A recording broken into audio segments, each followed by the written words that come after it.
Welcome to the Endurance Drive podcast. Our mission is to share the key principles that structure our approach to endurance training and coaching. I'm Jim. And I'm Katie. Hey, Katie. How are you? I'm good. How are you? Good. Just, up here in northern New Hampshire, experiencing northern New Hampshire mountain weather. And this sort of leads into our first, our little banter, if you will. But I got a question about, it's 2 weeks out from Ironman Lake Placid when we are recording this. And of course, what does everybody do? They look at the weather forecast. The extended weather forecast. I was just talking to an athlete the other day who was already looking, and I can relate. I was definitely doing that this time last year. For sure. Well, it's part of we want to control things or just be prepared. I think prepared is probably the better way to say. But yeah, it was a really crazy day up here in northern New Hampshire. And I was thinking a lot about this today. It was like, this area is very similar to Lake Placid. Lake Placid is really kind of a mountain weather town. And we've talked about this before in our Ironman Lake Placid podcast, that anything can happen, anything will happen with the weather. And so, for example, up here today, we woke up, it was cool, driving rain, and then it was followed by 75 degrees, 80 degrees, and the sun came out. And of course, it was 100% humidity. So that sort of gave it this extreme heat index.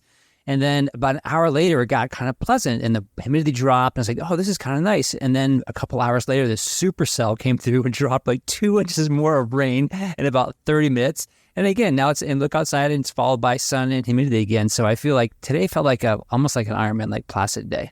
It's funny, actually, because if you hadn't said that you were in New Hampshire and I just tuned out, I would have thought that you were describing Ironman Lake Placid last year, because that's sort of what the weather conditions were like, as well as the first year that I did it. But you're totally right. These things can change all day long. And I think in general, we as humans in the 21st century are not that used to spending 12 hours, for example, or 17 hours just outside. And a lot can happen out there in these mountain towns outside. When the athlete said, hey, it might rain on race day, I almost wrote back and said, you should be so lucky that it would rain on race day, especially during the run. Absolutely. Yeah. And I think this actually brings up an interesting point of like, should you be looking at the weather this far out and how can you prepare for it? And the truth is, there's not a lot that you can do to change your strategy at this point. We always recommend some type of sauna protocols to get used to the heat. It probably will be hot. We recommend that if it seems like it's going to be extreme cold or something, yeah, you should have some layers in transition ready to go. But the biggest thing to keep in mind when you're freaking out about the weather is everybody has to deal with the weather. It's not just you. And so I was listening to actually a Taylor Knibb quote recently, and she was saying like, the conditions are never, ever going to be perfect. You actually just have to make your own conditions. And that's the case, for Ironman Lake Placid. It's true for any race. It's never going to be perfect. And so kind of just surrendering to that and then saying, all right, what decisions am I going to make to set myself up for success, I think is the best approach here. Yeah, no, I love that. Make your own conditions. That's fantastic. I'm going to steal that. Yeah, you say, I just said to this person, I said, listen, if it is going to rain, it's going to be cold, but it could be really cold up there on race morning. Have a light jacket and some gloves. I think gloves are really the key thing. And then just be prepared to drop that at bike special needs on the second loop. Absolutely. Yeah. So we will be updating with more weather insights, especially to our athletes as we get closer to Lake Placid. But for now, just try to enjoy your taper. Try to relax. We're getting super, super close. And stay off the Lake Placid Facebook page as well, please. Yes, stay off the Facebook page. Because this is when things start. The next 2 weeks, things go absolutely crazy on social media around any Ironman. They absolutely do. And a lot of people are going out for their biggest ride 1 week out. That is not going to be you if you're listening to this podcast. So just resist the urge to panic train a little bit. And actually, speaking of getting close to race day, I would love to start us off with an insight related to my races coming up. So my A race is, 3 weeks from today that we're recording. It'll be about 2 weeks out once this goes live. But I did my final race sim recently. And the whole time I was literally just collecting insights like bingo chips the whole way along, like ding, ding, ding, ding, ding, similar to the experience with the Cohasset tribe. But I'm actually going to keep my insights for this race sim relatively brief. I think I want to talk the most about what you do when race sims don't go as planned, because we see this with our athletes all the time. And I've definitely had my fair share of really great race sims and not so good ones. And this one was kind of interesting. So for those that don't know, my A race this year is called Sea to Summit. It's sort of an adventure triathlon that has a swim near the sea in southern New Hampshire, and then you bike from there up to the base of Mount Washington, and then you run to the top of Mount Washington. And so I planned out a race sim that was going to be kind of previewing this course. So I skipped the swim because I know how to swim and I don't really like swimming. So I was like, all right, I don't need to do that. But then I was going to do the entire bike course. It's about 91 miles. And then the entire run course, which it's interesting. That's a little bit of a different sim than we might do for Ironman, for example. We're never going to have our athletes run the full 26 miles. But this is actually only about a 5-mile uphill run. It does have over 4,000 feet of elevation gain, so it's beefy. But anyway, my plan was just go in, experience the course, don't go all out, but just kind of see how it goes. And the interesting thing about this bike course is that it's, kind of rolling the entire way up. And then the last 11 miles is a really, really big climb. So the whole time I'm like, all right, get psyched, big climb. You got to be ready for this, conserve some energy. I'm going along. And finally I hit the base of this climb 11 miles out. And literally like a switch flipped, I got a flat tire at the bottom of the 11-mile climb. And I was just like, oh, okay, this is annoying, but it's fine. I can change it. Girl boss moment, get off my bike, pull the back tire off, change it, do the whole thing. And then I realized that my tube has a valve stem that's about 5 millimeters too short to be able to actually pump up my tire. And I was sitting there and I was like, oh my gosh, there's nothing you can do about that. I did not have a valve extender. I didn't have the right size valve. Luckily, I did have my wonderful husband, Connor, very close by. He was crewing for me in the car. And so I actually had to get in the car and get driven up the 11 miles of the climb, even though I totally wanted to do it. I'd conserved all my energy and I was just like, what is going on here? So anyway, the point is bad race sims are kind of scary because they can really shake our confidence going into race day. You can start asking yourself, what if this happens on the race day? Or can I actually execute this climb? I don't really know. But you have to remember a few key things if you have a race sim that doesn't go well. So number one, if something bad happens on race day and, it has happened before, that's a good thing because you've actually had practice dealing with it. So how are you going to feel and what are you going to do? Second point here is don't waste any energy or headspace getting upset about this thing that happened. You have to instead just start doing tasks that will move you towards the next step. So if that's a bike mechanical, even if you're not that great at changing your tire and you don't think you should do it, start getting out all your gear to do it and give it a try. At least get part of the way there. So maybe someone can help you down the line. And for me here, it was a big exercise in saying, okay, make sure that you're locked in for a great run, even though I didn't get to do the bike that I wanted. And also, I realized pretty soon into changing the tire that maybe the stem was going to be too short, but I changed it anyway, just to prove myself, okay, I know how to do this under pressure. Number 3, think about lessons that you learned during this experience. So for me, I need to check my flat kit extremely carefully and make sure that it's actually ready to go. I wasn't really being super intentional about that. I just grabbed whatever spare tube that I had had in my bike for months and it was the wrong one. And then I think for this race, I'm actually going to have a second bike ready to go on the car in case of a catastrophic mechanical. That's actually something some people strategically do in this race. And I wish I had done it with the race sim. So that will be ready to go. And then the last point here is we've seen this so many times as coaches, but often a bad race sim actually translates into a good race. The reverse is not true. We've also seen athletes have great race sims and great races, but just as many have had those bad race sims and good races. And a nice mindset tweak there is to say, if this is going to happen, I would rather it happen now. So I was sitting in the car, eating some snacks, doing my T2 change as we were driving up the hill. And then I got out and had a great run. And, it wasn't exactly what I was looking for, but I'm actually pretty happy with how the day went, given some unexpected adversity. Wow, that's a lot. You were collecting things with the podcast on that race sim. Bingo chips. And that was just one subcategory of points, I would say, with 18 different sub points. Just think if you didn't get a flat, you'd have nothing to say about this race sim. You'd be like, I did a race sim. It was fantastic. It was great. Everybody should do one. It went awesome.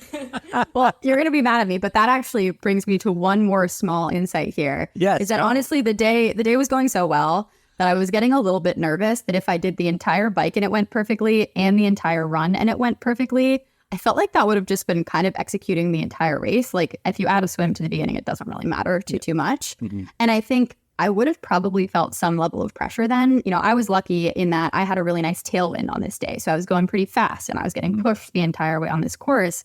But imagine kind of going into race day and saying, wow, I don't actually know if I can replicate my race simulation. That might have actually shaken my confidence a little bit. So now I'm like, who knows? I might have blown up. I might have had a catastrophic time on this 11-mile climb, but I sat in the car, so we have no idea. And I think I'm excited to just leave a little bit in the tank. We always do that with Ironman race sims. You're never going to run 26 miles off the bike.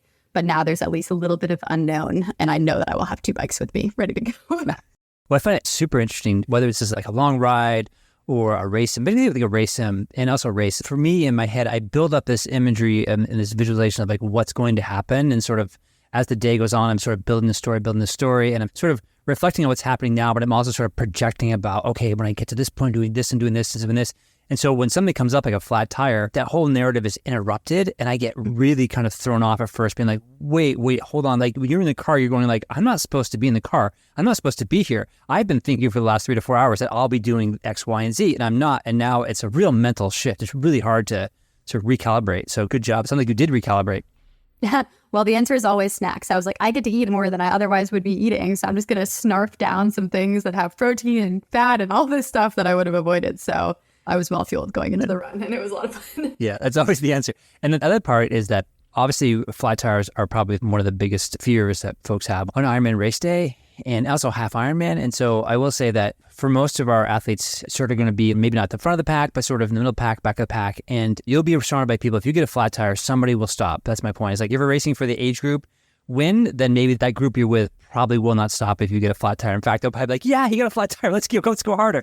For everybody else, exactly what you just did, which was you got off your bike, you got all your equipment out, you started to change it, and somebody, I think within a minute or two, is going to come by and say, hey, do you need help? And if you do need help, just go and say, yeah, I do need help.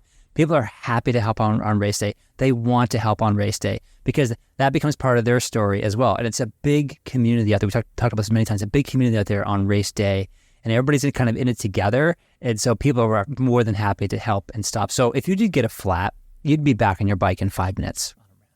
Yeah, it won't be too bad. And that's what's nice about Ironman. Sometimes these smaller races, you can be out there and no one comes forever, but Ironman is nice for that community reason. That being said, you should learn. So if you have time, it's nice to just practice once for your own confidence. I have sat inside of my apartment before and just practiced, and now it's pretty easy for me to do this type of thing, but definitely recommend a little bit of practicing just to ease that anxiety a bit.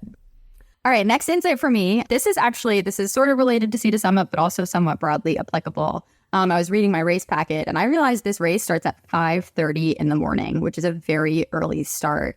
And I think anyone who's going to be starting really early in the morning, if you're not a morning person and you're not used to exercising that early, you should think about trying to dial back your sleep schedule just a little bit, as well as your workout schedule in the weeks leading up to the race, just so you know how your body's going to react when it's moving that early in the morning. So often people will report like GI issues or have trouble like being able to actually get enough food down in the morning because they're used to maybe sleeping until 7 and then they like to do evening workouts. But in general, think about at least looking up when your race starts, and it's probably going to be early. That being said, you do have to balance this with getting enough sleep. So on the margin, I would say it's better to get enough sleep during race week than to say like, okay, I'm going to go to bed at midnight and get up at 4 every day. But if there's any way, just you can shift your sleep schedule back by even 30 minutes or an hour, I do think that will make a big difference for making it not so crazy to wake up at like 3:30, for example, is when I'll probably wake up for this race. Yeah, we talked about this before too, is that you can actually bank sleep. That's a thing. You can bank sleep through the week. And then the night before the race, don't think about sleep. Think about just resting. Totally. Yeah, lying down horizontal is a good place to be with your eyes closed. Exactly. This is a very short one. I was just noticing this, and a couple of athletes have reported it this week, and I was noticing it for myself. It's always good to fuel really well during your long ride. Sometimes you might fall off that a little bit. But if you find that you start to get really cranky on a long ride, that is one of your best cues to eat. And I'll notice like sometimes I'm riding along and I'm like so pissed off at every driver that even comes within 6 feet of me. And I'm frustrated with other bikers or generally in a bad headspace. And I would say 9 times out of 10, I'm just a little off on my nutrition. I need to take in some sugar. So if you have trouble sometimes with hunger cues in a race or in a training session, or you're just having trouble keeping on top of nutrition, if you're getting cranky, that's a good cue to eat. So always eat, but especially when you're cranky. This is good advice for kids. It's good advice for everyone. It's the best parenting advice I ever received, which was bring snacks. So it's perfect. Yeah. Definitely. Okay, and then last insight for me here. I've actually been watching a lot. It's over now, but the track and field Olympic trials, I've been following that pretty closely. And it's been some really, really exciting races, things like the 1,500 meters and the 5K and the 10K. I love to watch that type of stuff. And Nikki Hiltz is an athlete who won the 1,500 meter race at the Olympic trials, making them the national champion. The time for that race actually was a 3:55, which is a trials record. I think 3:58 was the old record. So just such deep, incredible field of racers here. But they posted something on Instagram, or I believe it was maybe Twitter, talking about some of the mental work that they did going into the Olympic trials. And so this was their post. I'll read it. They made a list. It said, I met with my therapist once a week, kept randomly adding to my notes app things that motivate me, calmed me down, or instilled belief. And here's some examples. It's not that deep. It's just a race. I truly feel like this is just the beginning of my career. the same jump we made this year, we're going to make that again next year. That's a quote from their coach. I'm doing this for me and not for anyone else. And you're going to perform how you practice. And then also they said they journaled positive self-talk and manifestations and meditated for 100 days straight. And obviously something about this work to take 3 seconds off the Olympic trials record for the 1500 meter race. And I think this just speaks to, we've been talking a lot about mental work. These are all strategies that you can do even if you're not trying to go to the Olympics, if you're just trying to finish your first sprint try. Stuff like that is super, super meaningful. So I would just say +1 on all of these things. We love journaling and we love mantras and we love positive self-talk and meditation and therapy and all these things. Just another really, really good example of how great this is. Yeah, this is so cool. You see, this is exactly the stuff we're talking about. It's just a good reminder that, elite athletics for a long time has embraced this. And so I think it's now just kind of filtering down into the age groupers. And I hope that we're sort of on the forefront of that. And I know a lot of our athletes now are really focusing on a lot of this mental work. And so we're going to see a competitive advantage. And I'm also thinking if I meditate for 100 days in a row, I'm going to go to the Olympics. So I'm super psyched about this. Heck yeah, that's the project for 2025. We just need to get that fever healed up and then you're good to go. That's going to be my challenge of the year. That's what... Qualify for the Olympics. Right, exactly, yeah. The 2025 Olympics? The summer That's 25, going for the 2025 Olympics for sure, yes. I heard they're holding in Norwich, actually, right? Definitely are, yes. The town green. It's going to be actually, I'm going to be paying for Postpone Man, but that's another story we'll tell you about Postpone Man. Yes, okay. Love it. All right, Jen, on to you for your coaching and training insights. Sure. Okay, so for this week, this theme of running in extreme heat. And again, we're going to go back to the Jim Anderson Index. I'm going to keep going back to it until I get at least 5 athletes who comment that they used it in their Training Peaks comments. And challenge of the week. Yeah, exactly. I said, and I got a shout out actually, even before I recorded this podcast, from Kevin Falco. Shout out to him, who used the Jim Anderson Heat Index on one of his runs and adjusted his pace, which is perfect. So, but anyway, that index really is just take the temperature plus the humidity, and that gives you some sort of a range. And so again, anything over 140, you start to get into challenging conditions. 150, I sort of consider the danger zone, and then anything like 160 and above is sort of extreme. So for example, today, after that rain came out and the sun came out, it was like 75 degrees out, but it was 100% humidity. So that, just add those together, I believe that's 175. You want to check my math, Katie, on that one. But it was extreme, and you walked outside and you just started sweating immediately. So we talked about this before, but then again, just sort of slow down, run by heart rate, be conservative. You could end your race season by getting some sort of heat illness. Take hydration, try to plan a shady route. But most importantly, this is why this came up mostly in the coaching insights, was that just be gentle with yourself. Don't get discouraged by the pace and the heart rate. And just sort of the larger issue here is that I think in general, we talk about training is transformation, and transformation just takes a lot of patience and kindness, especially self-kindness. So I just saw a lot of comments the last couple of weeks when it got really hot, people being really discouraged at themselves. And just wanted to encourage people to say, it's not you, it's the heat. It's extreme heat. It's super dangerous out there. So let's just all take a deep breath, be super kind to ourselves, and just recognize this will pass too, right? Hopefully you won't get extreme heat in your race day, but if you do, you're prepared for it. Absolutely. Yeah. And I just want to shout out, that feeling discouraged happens to us too. I'll sometimes go out and be like, did I just lose a lot of fitness? What's going on here? And it's like, no, the Jim Anderson Heat Index is 165. And so that makes a lot of sense. And then you'll get one of those cool days and it feels so good. And I would say also just athletes hold on for the fall. I think we always just forget how nice it is to transition into fall running after a summer of just muscling through the heat. And you're like, oh my gosh, I have this amazing fitness. You kind of had it all along. You just couldn't express it. So it's coming. If you want to sign up for a fall half marathon, it's a really great time to do it because it's going to get cooler.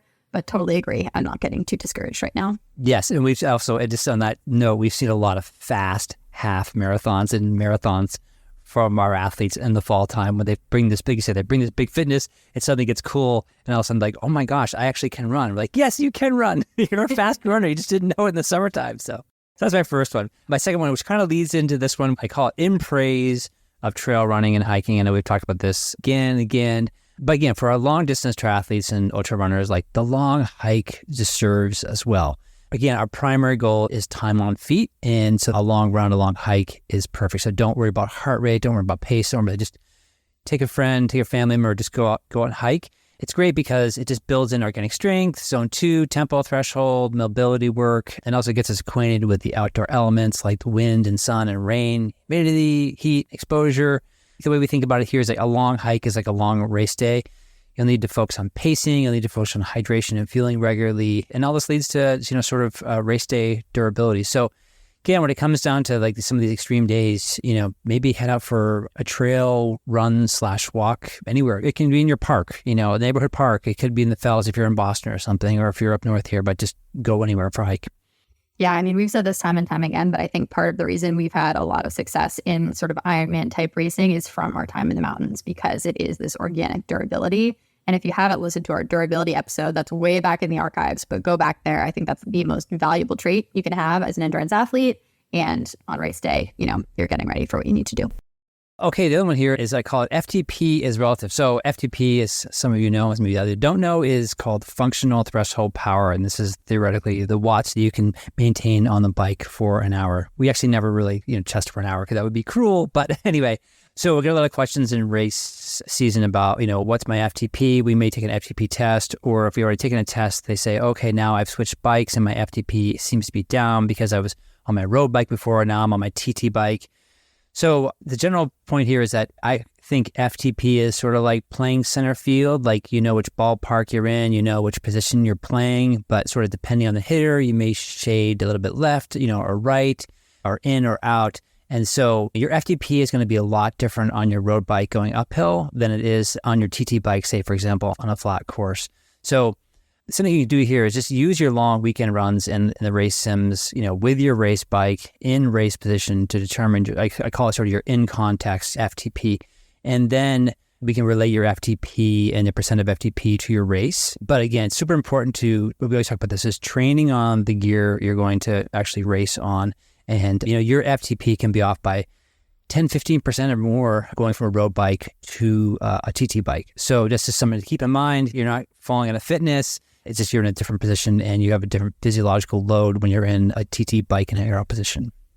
Totally. And also something to keep in mind about power in races, for example, we've talked about this before, but no one cares at the finish line what your power was on your bike ride. Your goal is to go fast. And so trying to get the highest power possible, yes, use that as one variable, but also think about, hey, if I'm going on a slight downhill with a tailwind and I can just coast without having to push super hard and let my heart rate come down, you should absolutely do that.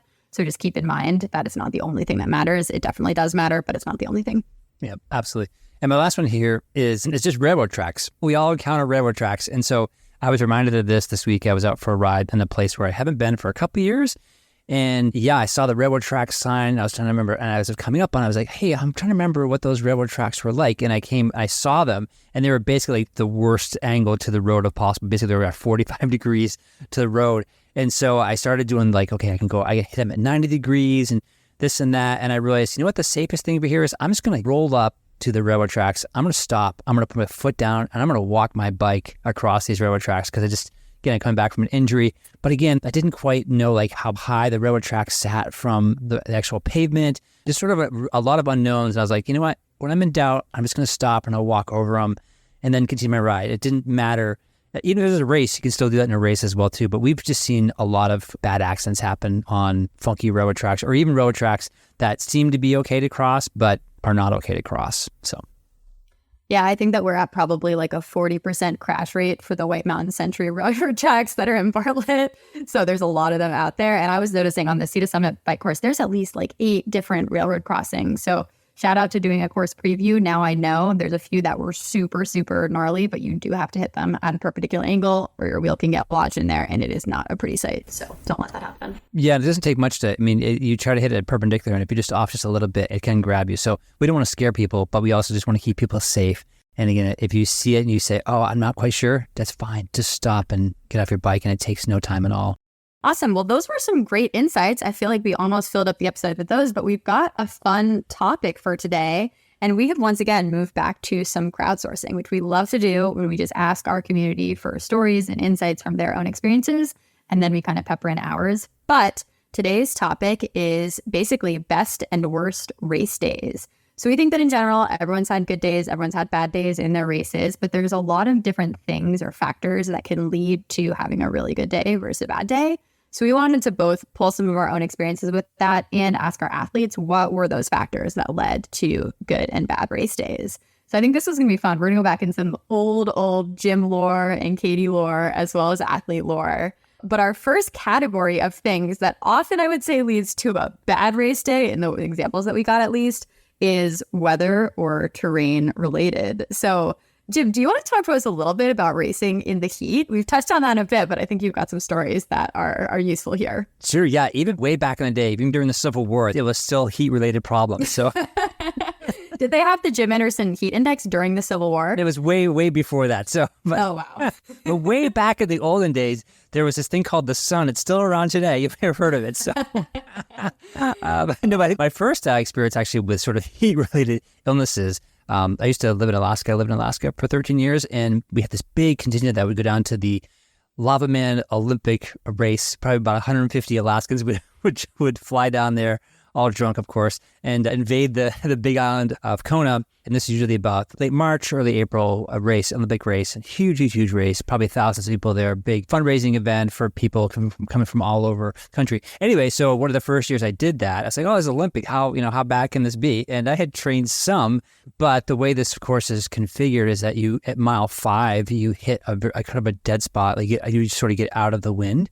And I just basically stopped. I almost couldn't go any further because the extreme heat that sort of blocked the hotel blocked the wind from the ocean, come around the corner, come off the road, come behind the hotel, and suddenly it's just stale air. And I literally just like hit a wall. And I think I walked the last mile is sort of along the beach and it's along this trail. And I walked that and I went back to the condo right from the finish line and shivered all afternoon, just heat stroke. Again, well, it was a 2+ hour event. And I was, home just like, oh my gosh, shivering. It was 85 degrees out. I'm shivering out. So that was one of my first introductions to heat-related and racing in general. I was like, oh my gosh, this triathlon thing, this is hard. Yeah, absolutely. And actually, while we're here, can you talk us through like signs that heat stroke is coming on? It sounds like if you start actually getting cold or shivering, that's not a good sign. But how, like as athletes, if we're out there and we're starting to feel really, really bad, like what should we be looking for and know when things are getting a little bad?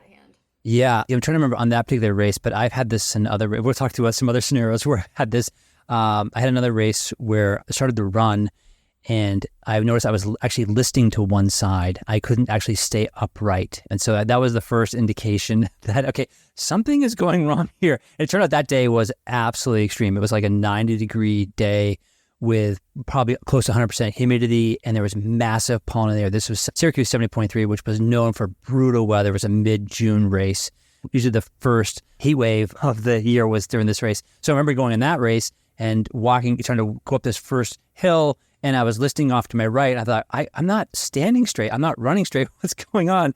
And then I got to the downhill section, and I started running as hard as I could downhill, and I looked at my watch, and I realized I was running at a 9:45 pace. I guess that's it. So at that point, actually, this was related to one of your stories about your races. And I said, okay, I'm going to stay on this course and finish this race because I know that Katie and her cohort raced yesterday. They had a great race. They persevered. I can persevere. And number 2 is I'm really curious to see what's going to happen to me and everybody else around me when the extreme conditions it's just bad. So I literally stayed out there.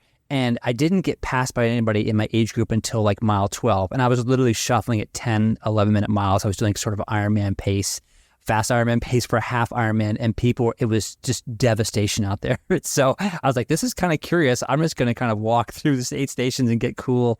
But yeah, I think you're going to start to notice things are happening to your body that maybe aren't normal. And that's a great sign to be like, okay, let's time out. Let's stop and do something different here. Yeah, Syracuse, New York. My grandmother lives there, so I've done some training there, and it actually is hell in terms of the heat and the humidity. It's this weird weather microcosm that's different from everywhere else in the entire world. It's like the jungle a little bit, but it's central New York, so not really jungle vibes, definitely jungle weather. So I remember that day being really, really intense. And yeah, the listing to the side, the getting dizzy. I think we've talked about too, like seeing your arms just being so shiny where the sweat's not evaporating, as well as kind of shivering and getting cold. Those are good signs that you really, really need to cool down. You need to get some ice. You need to take the pace down, and you need to be looking at your heart rate, which probably will be pretty high. Yeah, and that was at the telltale sign on that day. I remember looking down at my biking and, going along pretty quickly. I kept looking down at my arms going, they're so shiny. They're so shiny. Why are my arms so shiny? And I realized I just was not evaporating any heat at all. And so what I really should have done that day is I just should have, like we've talked about, is like should have stopped at an aid station. I should have like doused myself with water. Or if they had ice, I should have put it down my back and my chest and stuff. That was just sort of before I knew sort of any of these cooling strategies. Just kept going. I'm having a great race, I'm really cranking it out in the watts. It was just horrible. I think this leads to my last heat-related one, which was we did Ironman St. George a few years ago.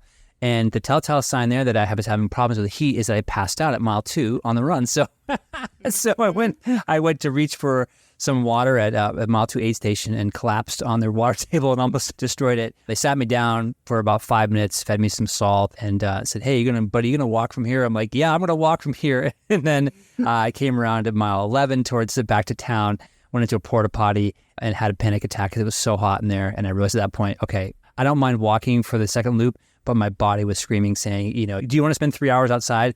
And my response to myself was, I can't spend 3 more minutes in this sun. I have to get out of this sun. It was just a panic attack. Like, you have to get out of the sun. Stop. And it was an early season race, and I realized, okay, wait, if I get heat stroke now, my whole summer is not only just dangerous, you could kill you, honestly, but your summer just could be over as well, too. So I was like, I walked it in and saw a volunteer and said, "Here's my timing chip. I'm out." And I got to see you run by and you were having a great race. I couldn't believe it. It was so hot. There goes Katie just running by like it was like no big deal. Like, wait, how about she's having? I mean, it's funny because like I look back on Ironman St. George as just like an okay day, but I think that probably was a day where even finishing in any capacity was a big win because it was so brutal out there. And I think maybe a lesson that we learned that's related to maybe others can take to choosing races is, if you live in New England, don't sign up for a race in the desert in May. Like, you're never, ever going to be able to replicate that. We've gone out there for a race sim, so that was at least pretty close to understanding a little bit about what it's like. But we cut that race sim short because it was just so hot. So I think choose your races wisely. And if you know that you're someone who doesn't manage the heat well, there are races out there that don't tend to be as hot. Like, many races are in the summer, many will be hot, but some are less insane than others. And I think St. George is probably at the hardest end of the spectrum, probably up there with Kona for heat and just really challenging training conditions. Yeah, I think that year, 25% of the field didn't finish. Yes, 1 in 4 did not finish that race. And honestly, it was smart that you pulled it. I don't think that would have been worth it to pass out and not be able to get up. So at least you could walk yourself out. That's honestly the win of the day for a tough day like that. Yeah. How about you? You've had some heat-related stuff going on as well, too, right? In some races, yeah? I have. I'll probably come back to this. I do have one race that was probably my least favorite race ever, and it has, many conditions that we'll just talk through throughout today. But I raced the Patriot Half in, I think, 2021, and that's a race that is in southern Massachusetts. I think it's pretty close to Rhode Island, and I'd done it as my first 70.3 ever, my first half Ironman in 2017, and I had an amazing day that day. Everything went perfectly. I really exceeded expectations in all ways. And I'm like, oh yeah, I'm going to come back 4 years later and I'm going to absolutely smash this thing. And it turned out that in 2017, it was 65 degrees, low humidity, complete cloud cover, like the perfect day. And this year it was like over 90, and again, probably over 90% humidity. And I don't think I had a good cooling strategy. I don't think I had a good electrolyte strategy. I don't even know what I did because I swear to you, I can't even remember anything besides being hot and having a bad time in this race. But again, I probably didn't manage it that well. And I was trying to maybe hold the paces that I'd done before because I said, oh, I have bigger fitness, I'll be totally fine. And it's just not an apples to apples comparison. So know that the same race year to year can be completely different conditions. And that's why you can't say like, oh, well, that was my PR that time, I'm going to do better. It's like racing on another planet, even if it's the same course. So that was a big lesson. So I think we can talk about some other environmental challenges while we're here, talking a little bit about the weather. I like your note here about, first of all, what is the Kansas 70.3? Is that even still a race? Yeah, I don't think it is. I think I had it for a few years. And I used to race 3 70.3s a year when I was living in Alaska, and I'd fly down. And so I signed up one year for Kansas. This would be great. It's in Lawrence, Kansas, which is kind of a hip part of Kansas, if you will, if there's a hip part of Kansas. The first sign actually of that race was not going to go well. Was one, I was injured and I didn't plan to do the run. So I signed up and I was like, let's just go anyway. It's Lawrence, Kansas. That'll be cool.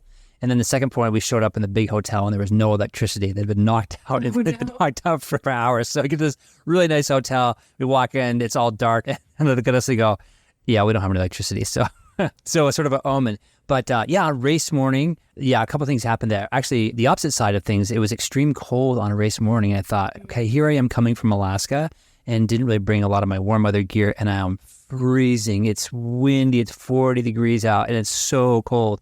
So that was the first, I was like, hey, things aren't going well. And then I was down in transition. The transition was in this parking lot on this hill, and I was looking down at the reservoir, kind of a reservoir / swamp, kind of a really weird swim venue. Sounds beautiful. Yeah, it's really beautiful. And the pros had started, and I'm looking out at the buoys, and all of a sudden the buoys start moving, these big, huge buoys, and they're moving like all over the place. And it was kind of windy, in transition, but at that point you're behind the trees. But I see these buoys moving everywhere, and I thought, that's kind of strange. And I look out and I go, maybe those whitecaps out there, what's going on? So anyway, our wave started and got out, just out and back, and probably halfway out to the turnaround point, I looked up and I realized, okay, there's like 3-foot waves, and I look up and there's boats everywhere, and there are people are holding onto the boats, and I realized, oh my gosh, this is not a race anymore. This is a survival situation. So people are just pulling people out of the water onto these boats. People are hanging onto boats. People are just like doing breaststroke. The buoys are now gone. They're completely gone. They're moving all over the place. And I realized, oh, okay, my only job now actually is to turn around into breaststroke, and this is a survival situation. I just need to go back to shore. So I remember just looking at the parking lot and going like, I just have to get back to the parking lot. That's my only job at this point right now. And that's what I did. But it's just a really crazy environmental condition that hopefully nobody else here experiences. But, I think, you guys saw some of this at, I think Cohasset, some of these ocean races are, the waves get huge, and it's like, okay, the game has changed. Mm-hmm. Yeah, luckily Cohasset's waves weren't too big. It was just the people that were insane. But Buzzards Bay Triathlon, which is a sprint that we've done a bunch of times with the Dartmouth team, often that is people's first open water swimming experience. And I would say it's normal to have 3 to 4 foot waves there. So if you're not used to breathing on both sides, that's going to be an issue. And, you might get spun around like you're inside of a washing machine, coming out of the water and feeling like you're going to throw up because you have ingested so much salt water. So that could absolutely mess up your race day. And this brings up our first crowdsourced quote here that we have from one of our athletes who said, "My worst race ever was Ironman Florida. The day before was beautiful weather. Tested the swim course. It was fast. Day of the race, there were red card conditions with winds going 20 miles an hour and gusts up to 35. The swim had rip currents that made it feel like I wasn't going anywhere. After the first loop, I stood on the beach and threw up a bunch of salt water, then went in for the second loop. I barely made the swim cutoff, and a huge number of athletes didn't. I was noticeably bloated, and my gut felt awful. I didn't want to drink or take in nutrition. The ride somehow felt like 80 out of the 112 miles had headwinds. When I got to the run, the sun was setting and it got cold. I would go into the port cities to get warm." So that sounds like just such a rough day that starts again with bad waves. And it's bad luck when the day before everything is perfect. So you really, really don't know. And honestly, I don't know if I have great advice for what to do if you're just ingesting salt water, other than switch to some breaststroke and just take it really, really, really slow. Don't worry about perfect technique. Often I think freestyle can probably be a little bit more of that water ingesting situation. But yeah, probably like a mix of back and breaststroke. Make sure you at least know how to do those if it turns into that type of survival situation where you just have to get through the swim. Yeah, good job to this athlete who sort of, as soon as they made some adjustments here, and I assume that they finished this race as well too. Mm-hmm. But boy, yeah, that's an extreme race. Wow, good job. Yeah. We've got another quote here that also speaks to these kind of extreme conditions, not necessarily big waves, but this says, Lake George 70.3 circa September 2016-ish. Race day was 40 degrees and pouring rain. This athlete said, I chose actually not to start because the conditions were so miserable, but I hung around to volunteer. They called the race before most participants made it to the halfway point on the bike because so many people were getting hypothermia. So amongst the worst races, but it was good I did not start. And I commend this athlete. Sometimes if it's in that 40-degree range, they probably will, call it. I've heard of that happening before. And I think if you just think it's not going to be a safe situation, like a reminder for everyone that we are recreational athletes and we're doing this for fun, and biking in 40 degrees doesn't sound super fun to me. So I think that's definitely one of those tricky borderline situations where it might be worth it to say, today's my day, I'm going to sign up for another one. Yeah, it's funny. I think the same athlete who sent this in actually was racing this weekend, and it turns out that it was sort of thundering and lightning as they were setting up in transition. And this same athlete just said, I'm not going to do this. This is insane. And people were there. They were super cold. They were freezing. And it was dangerous. And this athlete said, it was too bad that, we love our race directors. They do so much for us, and we have these races because of them. But I think this race director was sort of on hopium and was hoping that the storm would pass and everything would be great. And my athlete's take was, it seemed dangerous to them. So he didn't start the race. So kudos to him for not doing that. And it's like, I think they did end up calling the race. But it is hard too, you're a race director, because people come there, they want to race and you want to please them and they paid their money And so if you cancel the race, people are going to be like, no, why did you cancel the race? But if you have the race, half the field's going to be like, why did you have the race? It wasn't safe. So it does seem like the race directors are really caught between sort of two worlds there. And I guess, like you say, it's an individual choice of like, if you feel like it is dangerous, live to race another day. And I've actually seen athletes go out and, maybe their A race actually did not happen. And I've seen people go and just simulate their own A race. Like they want to finish that distance. I had an athlete who had a bunch of travel issues and could not make it to the marathon she was going to run. And she did it on the bike path by her house. And it was awesome. And it wasn't exactly the same. But again, you should not be putting yourself in an unsafe situation ever. And as coaches, we can also kind of help you just talk through that decision. But I hope that what we've said here, like if it's going to be things like rip currents and if it's going to be things like 95 plus 95 for the heat index, and then similarly really, really cold, that is more of the borderline situation where don't just assume you should definitely do it no matter what. Mm-hmm. So new category here, we're calling this freak things or anything can happen and will happen. And Jim, your examples are insane here. I wish I had more insane examples to bring to this section. But tell us about what happened at Muskoka 70.3 and Vineman 70.3. Yeah, so Muskoka, this is probably the best one ever. So Muskoka is a race that happened up in Ontario, and it was a late season race. So a beautiful area. The race course was, I think, 60 miles. It was a big lollipop, so a little bit longer, pretty beefy course. So you leave the swim area and you sort of climb onto the lollipop, if you will. And then there's about, like a 5 mile stretch, which is on a highway. So that's the place I'm going to crank it out. And I get on the highway and I'm in full aero and something just catches out of the corner of my eye. And what happened is this rabbit came running out of the side of the road, jumped up, hit my aero water bottle square. I hit it. It fell off dead to my left. And my whole water bottle and all the bands that were holding it, everything went just splattering all over the road. And it was all broken up. It was half my nutrition was in this, because I was using liquid cops at that point. So there goes my nutrition, there goes my gear. And then I thought, okay, well, I got to pick it up because I'm going to get disqualified if I litter. So I was just going to leave it. But first of all, I was like, okay, well, it's mile 17. What am I supposed to do? I got 60 miles to go here. So I put the water bottle back in its sort of holder and I had to then hold it in aero. I didn't have anything holding it besides my arm. So I couldn't really move from my aero position because my front water bottle, which was now empty, basically would fall off.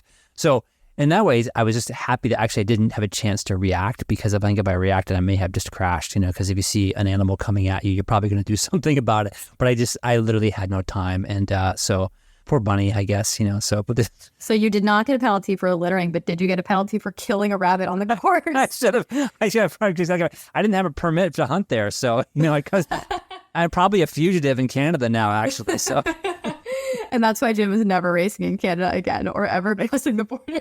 I've been banned for Ironman Canada. Yeah, exactly. Yes.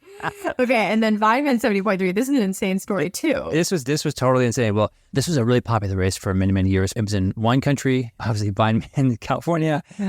Really cool race. The swim is interesting. It's in the Russian River, which is a famous river, but it's a swim. You swim up the river and then you turn around and come back down the river.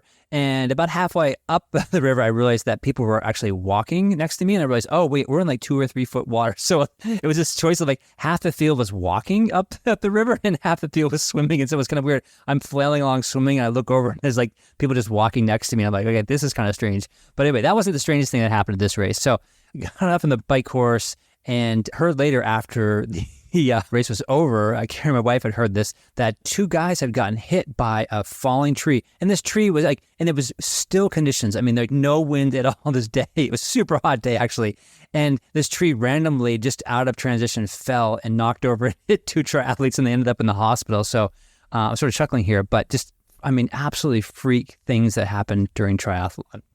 Yeah, anything that can go wrong, I guess, will go wrong. So be prepared. Anything can happen. And being able to keep your cool when that happens too, that's a really big skill. And I think, again, having weird things happen in race sims or just in training is actually really good practice. I'm sure everybody has stories of just like weird and wild and random things that have happened to them just in their training. So that can happen in races too. And you got to be ready for it.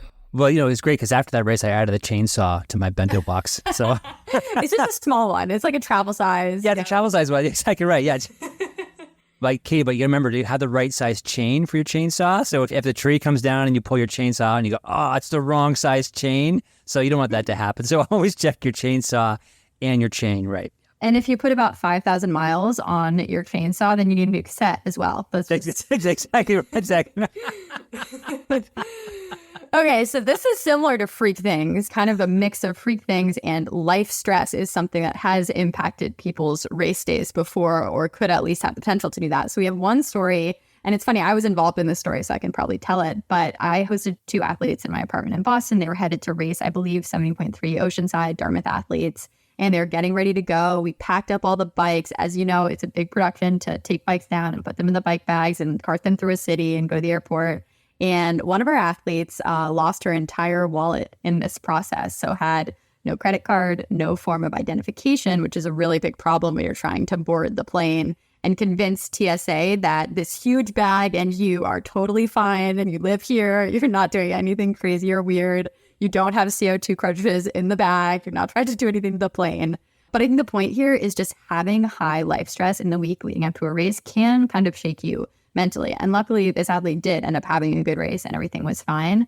But you can do everything to try to make race week super chill and super low stress, and yet that can still come in and things can happen. And you just have to have strategies to manage that type of stress because it's very common. There's a lot that happens, a lot of moving parts. You've already broken your routine. Travel is stressful.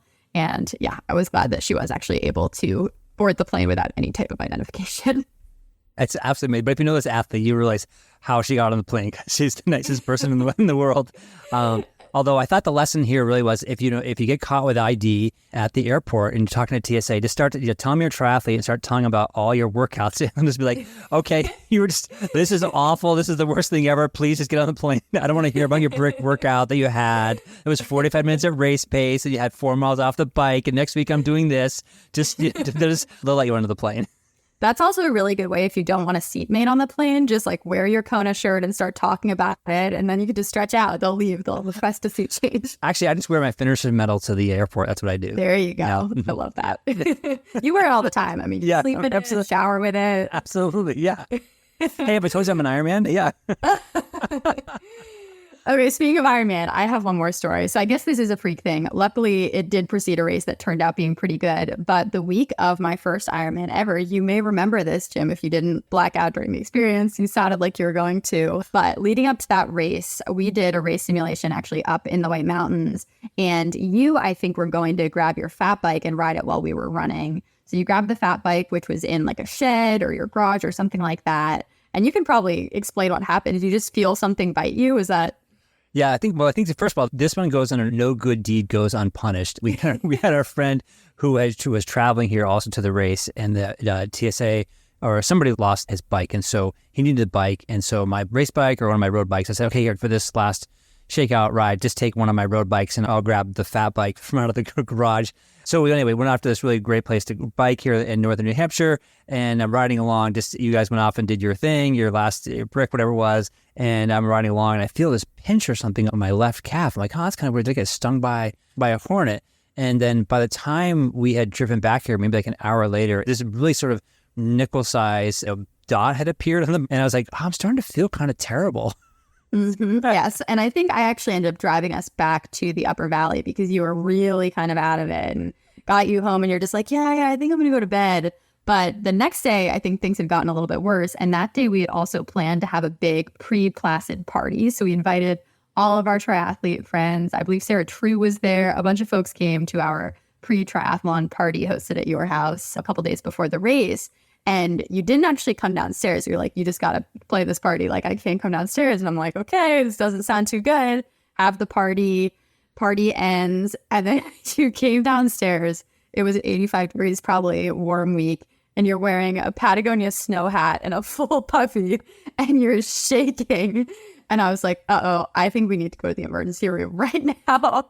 And so we got in the car. We went to the emergency room. And it turned out that you had been bitten by a brown recluse spider, which is actually like a pretty scary venomous spider that seems to live in New England that you don't want to get bitten by. And so 2 or 3 days out from the race, I think it was actually the day before we were supposed to leave for Lake Placid, we were in the emergency room till like 1:32 in the morning dealing with your spider bite. And I was not getting my 8 hours of sleep and then had to get up the next morning and drive to Lake Placid. And luckily, Everything worked out. It was fine, but that was maybe the highest LSS event that has happened to me right before a race that I've ever experienced. So would not recommend getting bit by a brown recluse spider in the days leading up to an Ironman. Yeah, I think in some ways it was actually worse than the broken femur in two places. So it's my worst injury ever. It was the spider bite. But you're right. So you had a bad race sim there, right? But you had a great race. So there you go. So that's it. Exactly. It all comes true. Yeah. And so we'll take it. Okay. So a couple experiences that we got in our form related to nutrition. We've talked about before, like if you swallow salt water, that can kind of mess up your nutrition. This is just such a mic drop one-liner that we got for a bad race experience. Someone said, one time I used Gatorade shoes I had never trained with before, and I actually pooped my pants in the final mile of a 90-degree half marathon. So I have no idea who submitted this. Shout out to this listener. That is super tough. But honestly, like GI issues, we've all been there. And I think the lesson is don't try anything new on race day and keep an eye on the Jim Anderson heat index because it sounds like it was a really hot one. It does. Actually, that reminds me of that Vineman, that same race. It was so hot that it was so incredibly hot. And there was no, I remember I finished and there was this little tent area where the finish line was. It was kind of randomly like in this field. And I ran across the finish line. I'm under this tiny little tent. And all of a sudden I look down and I'm peeing involuntarily in my pants. And I'm just standing looking around at a bunch of people. And I'm like, I'm peeing right.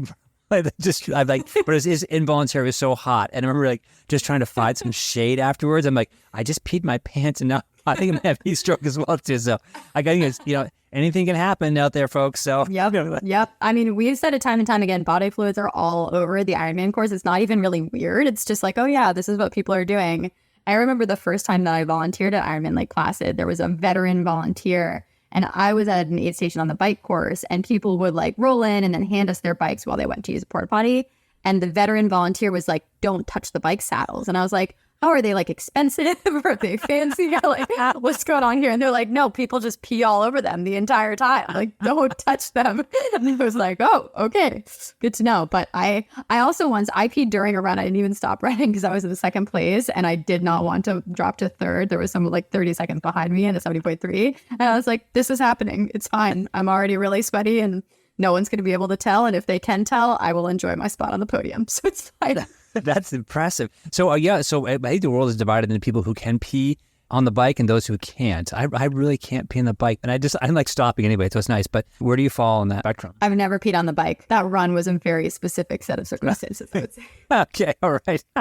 Although I would say a big tip for people racing half Ironman and Ironman, even Olympic, is definitely pee on the swim. I always try to just relax as much as I can in the last 500 yards or so, which is really hard to do. But then you don't have to stop and everybody does it. So just don't think about the fact that everyone does it and join the crowd and pee at the end of the swim. That is a big pro tip for me. Yeah, no, I agree. Every time I put my wetsuit on, it's just like it's an automatic pee thing. I don't know what it is. Like I put it on, I'm like, I better rush to the water because it's like, it's going to happen like right here in the parking lot. Like I just put it on. Like, I'm like, I know, but I'm getting to the water because it's like, this is happening. So... But we had a little experience where it was not a nutrition-based thing that we had or a lack of nutrition thing. Do you want to tell us a little bit about Casco's Bay Swim Run? Well, what I cannot believe is I think this is episode 38 of the podcast, and I don't know if we have ever talked about Casco Bay Swim Run, so it's got to happen somewhere. But before we were always doing triathlons all the time, there was one summer where we decided like, oh yeah, we're going to train for swim run. And if you've never heard of swim run, you don't need to learn about it. Would not recommend. Just kidding. I do have athletes that are racing swim run and I support them fully. But swim run is this sport that is exactly what it sounds like. It's basically this either solo or partner race where you're swimming and then you're running and then you're swimming and then you're running back and forth, back and forth. And that means you're literally swimming in sneakers and running in a wetsuit and you've got paddles on and you can use a pull buoy and it's often many, many legs back and forth that amount to like a really, really long set of swimming and runs. So we decided to sign up for the Casco Bay Swim Run, which is off the coast of Maine. Freezing water. It's more like bouldering through poison ivy than it even is any type of running. But anyway, we're like, oh yeah, we've got this in the bag. We're absolutely going to win this race. It'll be awesome. And we got on the course and realized like, oh, there's not really any nutrition here, even though they said that there was going to be some level of nutrition. And I think it took us almost 2.5 hours to get to the first little card table that had like 3 soggy peanut butter and jelly sandwiches on it and plain water. And we were like, okay, this is what it is. And that was a brutal race. You can't really carry nutrition. I think I maybe stashed like one Cliff Bar inside of my wetsuit that we split at the hour mark. But yeah, having no nutrition is definitely not a good recipe for a good race. And many other things happened in that race that I don't even really want to talk about. Yeah, exactly right. Yeah, you're not living in a safe home for sure. That race. That was an interesting race. Sort of the backstory of that was it was the second year of that race. And I think the first year went up pretty well.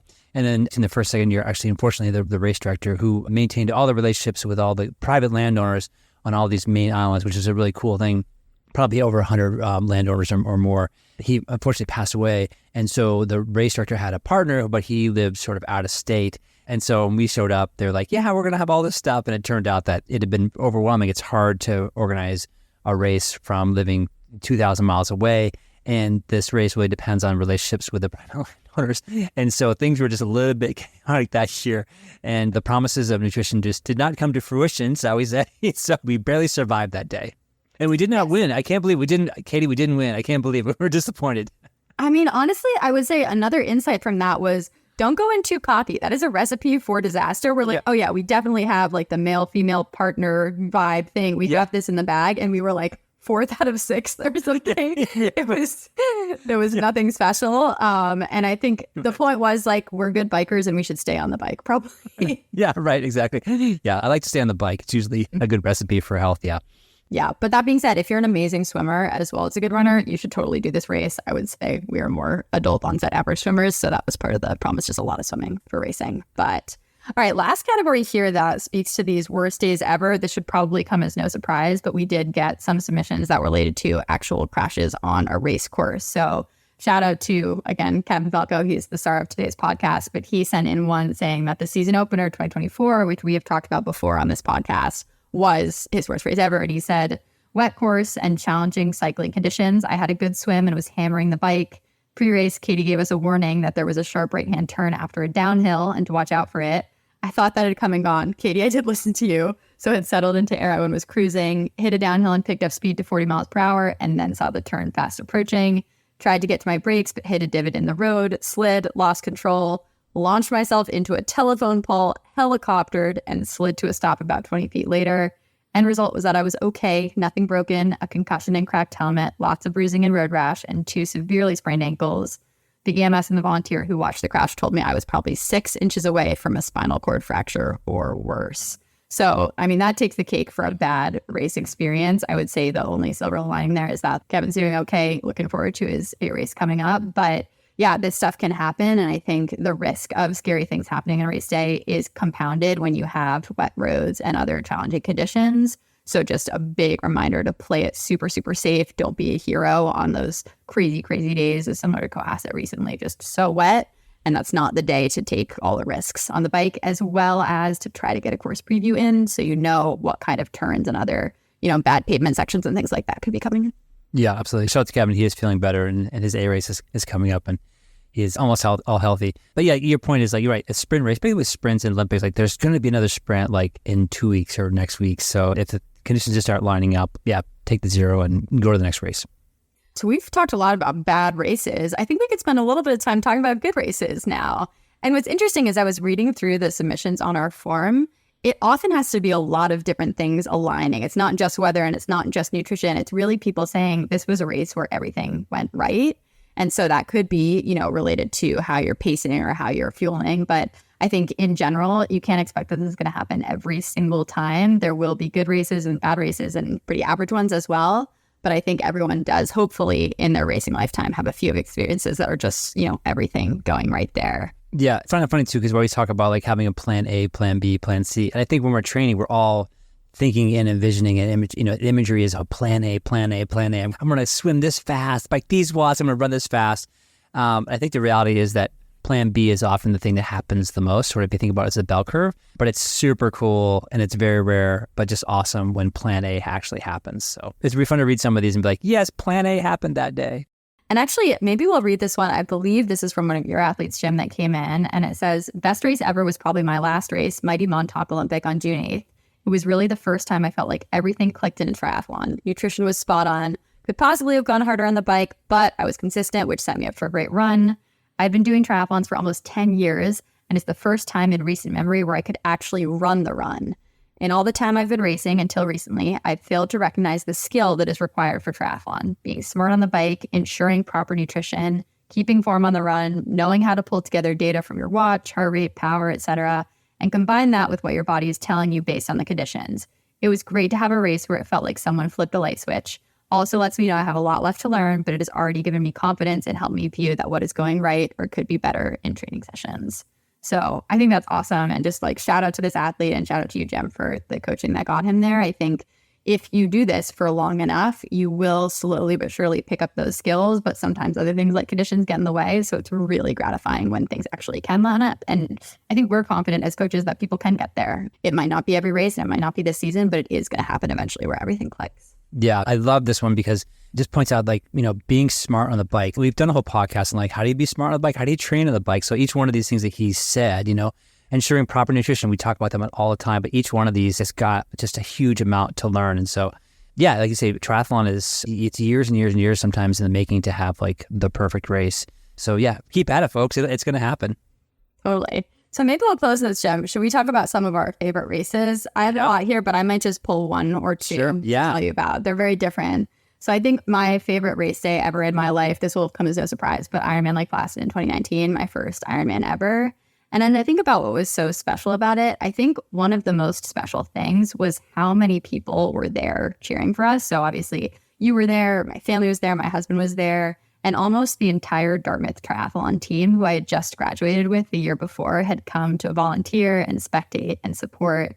And I think having such a village there just made me have such a good time on the course. I was out there and I was having so much fun seeing people, and it gave me a big distraction when things were getting hard. And I think it also helped me dig deep. And we've told the story before. This was where I ran down my Kona slot at the end. I think having so many people there to support me in that, and not in a way that created any pressure, but more just like, I'm so grateful and I want to, have a fun day with these people. I think that was really, really special. And actually, to contrast this to the race I talked about that I hated, Patriot Half 2021, that was actually sort of mid-COVID, and there were no spectators allowed at this race and barely any volunteers either. So I think maybe part of the reason that was so hard beyond the conditions was literally driving myself there by myself, having nobody to watch, being on the course sometimes by myself. I couldn't even see other people running or biking, so there's not a huge drive to go any faster. You might just want to quit. And for me, just like having the right people cheering you on race day, I think is one of the most meaningful things that can happen. And then, of course, also, we trained really hard for this race. I love the quote from Nikki Holtz earlier, you perform how you practice. We were so ready for that. And I loved that it just came together in a way that I was really proud of. And then it was a nice extra little cherry on top to get the Kona ticket as well. Mm-hmm. Yeah, it's awesome. It's funny too, because I think about like, a lot of triathletes I know are introverts, and right, so we prefer to have a lot of alone time. And of course, you have to be comfortable with yourself because there is so much time on the bike or running, just being by yourself. But when it comes to the races, we love that community aspect of it, and it's just a huge part of it. And like you say, like, what would Ironman be like if there was no spectators? I don't think it'd be appealing to really almost anybody. I mean, maybe a few masochists, but not really anybody. Like getting there and the crowds and their family and everybody being there, that community and that support. That's probably is that the coolest thing about Ironman? And maybe. Yeah, it really, really is. And know that even if you only have one or two people coming to support you, or even if you don't have anyone coming to support you, the crowd will cheer for you anyway. Strangers will cheer for you, and volunteers will cheer for you, and we will cheer for you. There's so many people out there. So know that it really feels magical to come down the finishing chute, whether you have your entire team with you or not. I think it still is one of the best feelings in the world. Mm-hmm. Yeah, absolutely. Yeah.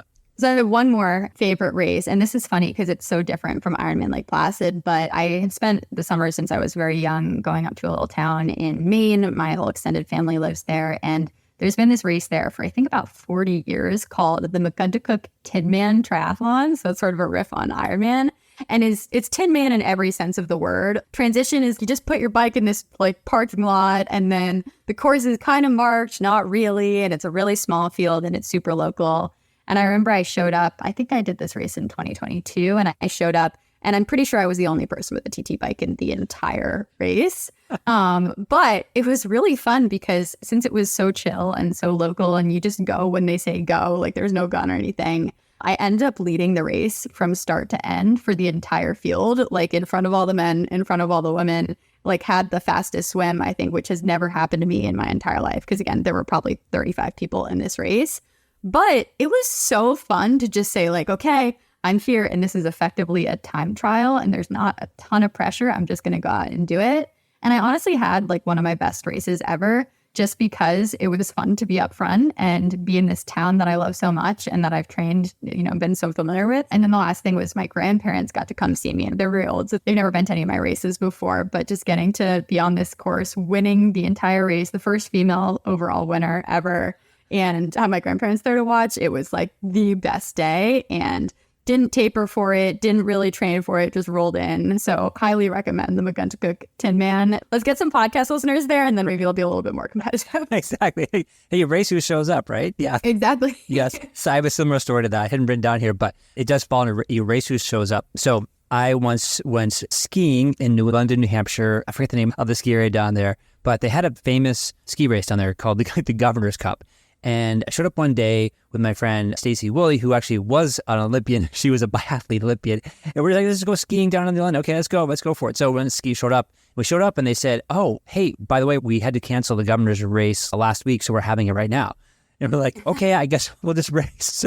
So it's the only ski race. I sort of fancied myself a ski racer. I wasn't a ski racer in high school or college. And so if you weren't that, you would always get your ass kicked in all the ski races. But since nobody was there, I was basically racing like a 12-year-old. So it's the only ski race I ever won. And the cool part is that they have a big plaque in the ski lodge, which lists all of the winners of the Governor's Cup throughout all the years. And if you read that list on the men's and women's side, it's all basically former Olympians, U.S. ski team people, right? So there's some random year where my name appears on a plaque amongst all the Olympians that ski. And people would think it's a legitimate race because Stacy won from the women's side and she's an Olympian. So I'm like, who's this guy? Jimmy just showed up, like beat all the Olympians that year, but I beat a 12-year-old. So anyway, my only win. Well, I would say once again, signs point to you going to the Olympics, Jim. It's got to happen. Yes, exactly. And I didn't have to even meditate for 100 days to get that place either. So I know that's pretty cool. I took a shortcut. Yes, that's a life hack. Yeah, that's a whole other podcast I'm going to start. Yeah, exactly. So. All right, tell me about your other favorite races. You've got a couple here. One of my favorite races, or just my best races, I think this is sort of on the theme of that. We talk about this a lot, is that when people start coaching with us, they have this narrative in their head, like, this is the kind of athlete that I am. And then sort of our job is to see you and develop these capacities and these skills and this durability, all the things that we talk about. And so it really helped to change that narrative because we don't know who you can be as an athlete. Like, we don't have any idea. And that's part of the fun journey is that we launch into the unknown and like, okay, well, we don't know how fast you are or what you're really good at. We think we have an idea, but we really don't. And so the narratives are changing. So just being open to changing that narrative. And so for me, my sort of narrative changing race every year was Lava Man race down in Kona. We went every single year for many, many years. So you sort of, the conditions were kind of the same and a lot of people showed up year after year. And so I'd obsess over the race results year after year after year, trying to make the podium, trying to do well. And I had a couple people there who were just really good Kona qualifiers, like just elite people. And so I always trained super hard during the winter for this race. And one year I beat basically all my idols there. I beat a guy who was a Kona qualifier. I beat a guy who was from Anchorage, who's an incredible triathlete. I beat in the last closing couple hundred yards, the Ultraman world champion. And so just everything came together. It was just really focused. But I think those kind of races just like sort of changed my narrative. Like I always thought, oh, I'm just a beginner. I don't really know anything about this race. And then there was this really concrete example like, oh, no, you just beat some seriously legitimate people who have been very distinguished in their athletic career, and you're now there. And it's still, to this day, I still look back and go, was that really me? Did I really do that? But I did. And so, I still struggle with like, what kind of athlete am I? Like, what is my narrative? And so anyway, that's like one of the cool things about, I think, athletics is that transformation that happens for people. Totally. And I think it is valuable to do the same race over and over again because you can actually see the fitness building year after year. And, you don't have to obsess over who's showing up necessarily. But even like for me, the godforsaken Cohasset Tri, I will do it every year until the day I die because it is a nice way to work on progress and just see what happens. And maybe some years it'll be more family oriented and some years it'll be more competitive, but do it again and again. And this is a process. Like I think getting to that perfect race often does take years and years and years and years. And, keep at it. You will get there eventually. So we're going to replace my injury update with a Cohasset recovery triathlon. So that's a new segment we're going to have. So folks, in November, December, I'm going to do this. Like, so Kate, how are you recovering from this Cohasset triathlon? Just going to do a brief update up front and we'll just move on from there and we'll go to coaching insights. 1 to 5, mental, physical health. Yeah, exactly right. We're like 3 on both. Tell me something this week that you're proud of how you got over the coacid trias. It's going to be the new. Oh my gosh. All right, moving on. Let's do listener questions. Okay. A whole bunch of stories. Okay, first question here from our athlete, Seb. I get we need to fuel a certain amount of carbs per hour on race day, but how does this change when doing, for example, zone 2 training? I would assume we need less and could go for maybe an entire workout before fueling. So we've talked a little bit about our perspective on nutrition. We've actually talked about it a lot, but I would say here, if you're doing anything over, say, 75 minutes, it's good to start practicing that fueling strategy of, 70 to 90 grams of carbs per hour. We wouldn't really recommend fasted training. I mean, sometimes if you roll out of bed and you have a 3-mile run and you don't have time, it is what it is. But in general, try to eat something before you go. And for racing, that's where that first hour you want to jump right into fueling as quickly as possible. But yeah, I think 75 minutes is a good cutoff for when you need to start taking in that during workout fueling, even if it is zone 2. Yeah, absolutely. That's our theme again. Bring snacks. Mm-hmm, yeah. Mm-hmm. And actually, one thing I'll add to that, I was noticing that this today actually on my bike ride, is sometimes when you do really low intensity, like zone 1, 2, I actually get a little bit hungrier than if I'm doing something super, super hard. And I think that's because going really, really hard, that sometimes can mess with your digestion a little bit and shut down some hunger signals. But if you're doing like a Z1, 2, take an opportunity to get a sandwich during your run or really eat super, super well. Because I think there maybe your body's just doing its regular thing of oh, it's 12 o'clock. I'm kind of hungry for lunch. Whereas if I'm going really hard, I have to be so much more intentional about okay, get down my liquid nutrition, even if I don't feel like it. So just an interesting insight on that low zone 2, even if it's low intensity, you're still totally in the fat burning zone and you're getting through a lot of calories. So you need to be eating. Yep, absolutely. Yep. Next question. This one's for you, Jim. How should I maintain and take care of my bike between rides? What product should I use and how often should I maintain it? Bike maintenance is my love language, I think. So. Getting firm, yes, for sure. So I've outlined a few things here. We put hyperlinks to them. So first thing is I want everybody to do, this is your challenge of the week, everybody, is that you want to buy some rags, and I put a hyperlink in there. You can get a bike 12 rags from Amazon for $8. And you use 2 of them right away. One's just to wipe your bike down. Every single time you use your bike, just wipe it down at the end of the bike, and then wipe and lube your chain every time as well too. So just get in the habit of doing that. And even if it's been rainy or you're cold or stuff, go in the house, take a shower, get something to eat, get settled, then come back out and maintain your bike. So there's nothing better, I think, than going out to your garage or your shed or whatever it is and grabbing your bike for a bike ride and knowing I thank my past self for maintaining it. I'm ready to roll. I'm ready to pull my bike out. It's clean. The chain is lubed. Let's go. So that's perfect. So anyway, I put a link for a bike cleaner, a drivetrain cleaner, like cleaning cloths, and a chain lubricant. And then the other thing too is you'll just start to learn about your bike. You'll start to see things about your bike, and you'll find that your bike runs better. There'll be less maintenance. There'll be less running to the bike shop. So I just encourage everybody, just start to learn your bike a little bit just by cleaning your bike. Totally. And if you're not as type A about this, I think if you clean it every 2 or 3 times, that's also okay, maybe, depending on how you feel about it. Yeah, I am guilty. Sometimes I don't do it every time, yes. And actually, a follow-up question for you, Jim, is how often do you pump up your tires? Oh, that's a good question. I probably check them every single time. I actually always check my tires just right before I roll, just because to make sure, you'll find that one in 1,000, oh my God, my tire went flat overnight. So I always check them. Or if I leave my bike in the car, before I leave the house, I'll reach back in the car and feel the tires and go, okay, are they pumped up? Okay, great. But, there's a lot of play in that. So I probably do maybe once a week. But this brings up a point about people get obsessive about their bike tire pressure on race day. So make it simple. Pump up your tires the day before. Say you're racing on Sunday, pump them up on Saturday to the appropriate thing, drop your bike off in transition, and then don't worry about it on Sunday morning. There'll be one of these people running around going, do I have a bike pump? Or they're taking a bike pump and then making your support person carry the bike pump for the rest of the day. Your tires are totally fine.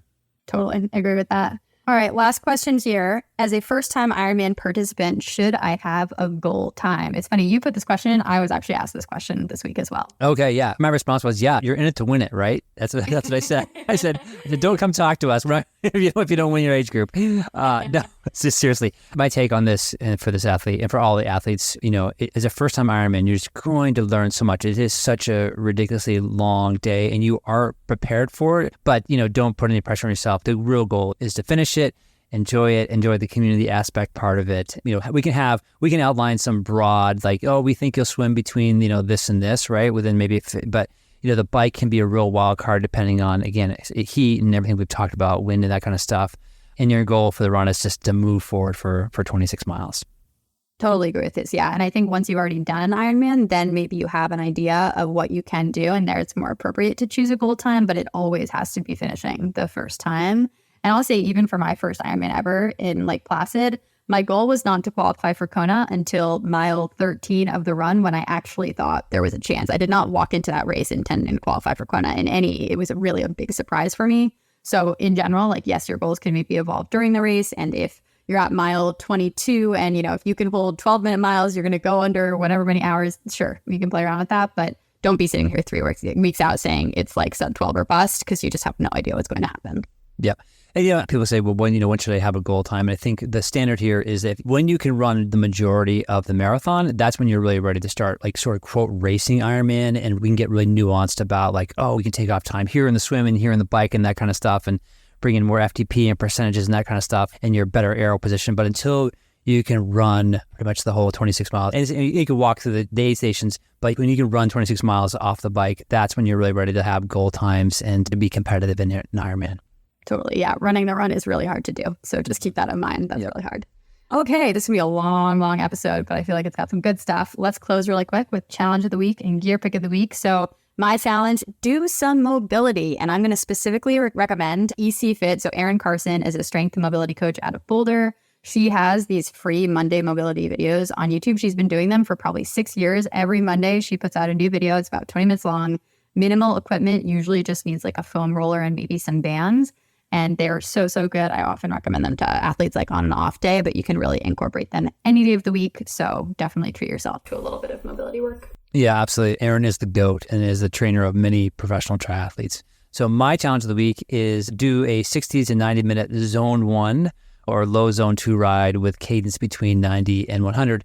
I think what you'll find is that it doesn't feel that hard when you're necessarily doing it, but it may feel hard afterwards. So there's just a lot of neural work between your feet and your brain. And so I've been doing a lot of this coming back from a leg injury. I'm just finding it that I sort of slowed down my cadence a bit, doing some of this long distance stuff. And my natural cadence is like 78 to 82, maybe on really long days. So I'm finding these super challenging, but I think, I'm going to come out of it a much better cyclist. So if you can, spin up hills at a higher cadence, it's better than sometimes grinding up hills. So now I'll have more tools in my toolbox after I come back from this injury. Super good challenge. I love it. Okay, gear pick of the week. So I, believe it or not, am going to bring us back to swim run, because when we did swim run in 2018, eons ago, we got these special swim run paddles. They're just these orange swim paddles. And I don't know that they're that different from, a Speedo swim paddle or a Finnis swim paddle, but for whatever reason, these have worked perfectly for me for the last 6 years, and I love them so much, and I never intend to use any other swim paddles. So if you need swim paddles for your regular paddles and movie type stuff, we're going to link those in the show notes. They're a company called Seal. I believe they might actually be Swiss. I don't even know how easy it is to get them in the United States, but there is a link here, so you can give it a try. And I truly think these are the best swim paddles anywhere, even if you're not doing swim run. And then I'm also going to link my go-to swim buoy, which is a pretty cheap swim buoy. It's made by Finnis, but it's a really nice dense foam. And for someone who loves to do a lot of paddle and buoy whenever I get in the pool, this is my set of paddles and buoy. Yeah, no, I agree. For some reason, these swim paddles are super durable. And they almost look like they really even aged much in 6 years. Yeah. And we see a lot of swim paddles, from the Dartmouth swim team and stuff. They're always falling apart. The bands are this and that. I don't know if I've ever even replaced the band. Have you replaced the bands? Yeah. Yeah, there's something magic about these. So get those for sure. My gear pick of the week is the Continental GP 5000 tires. These are tires that I've been running for probably, 10, 12 years. They're great for training. They're great for racing. They're very durable, but they're also pretty fast as well too. So I highly recommend these. I don't recommend any of the tires. Every time I switch tires, I regret it. And so these are the tires that were originally recommended to me by Lance Armstrong's bike shop in Austin. And since that time, I've stuck with them. So nothing to do with Lance, just they're great. They were GP 4000s at that point. Now they're 5000s and they're fantastic. Yes, love these. Although I did have a GP 5000 on for my catastrophic mechanical the other day. So I don't know, but I still recommend them. Well, you probably call Lance and he'll fix it for you. So I think it's get some other stuff from him too, for sure. Yeah, exactly. Yeah. My edge for Sea to Summit. Lance, I got a race coming up. What do you got?